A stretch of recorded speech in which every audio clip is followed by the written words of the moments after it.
Тергөө кызматында сен эң эле мыктылардын арасындасың. Азыр алып бараткан ишиң менен сен чоң адамдардын жолун туродуң окшойт. Азыр мындай кылабыз. Жок дегенде органдарда калыш үчүн сени башка жака которгонго аракет кылайын. Сенин болуп турган напарнигиң ушул бөлүмдүн эң мыкты участковой. Атың ким, чырагым?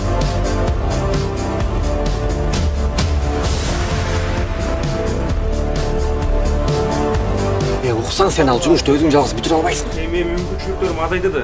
Сен отделде эле иштеп атасың. Тиги ишти аягына чейин чыгаранга жардам бер. Досум, койчу. Сага айтышпады эле бул иш чоң иштерге тиешелүү деп.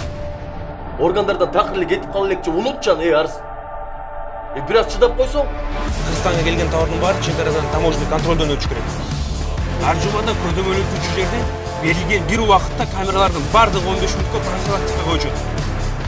Демек, эч ким товардын ээси ким экенин, кайсы жерге сатылганын, кимдин чөнтөгүнө акча түшөрүн билбейт.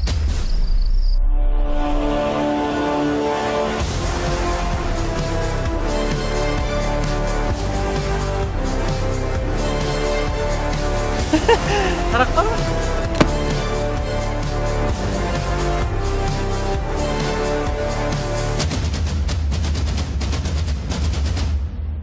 Ay ben жалгыз кызымды ала качып кетиптир.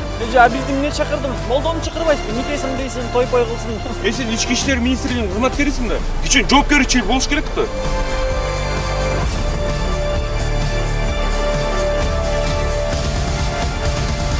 Букмелер! Чочколор! Брат, канчада напарникпиз го? Канча жакшылык, жамандык көрдүк, айта бербейсиңби? Кайдагы жакшылык? Жакшылык анан сен бул эки башка сөз. Жинденбе, чырагым.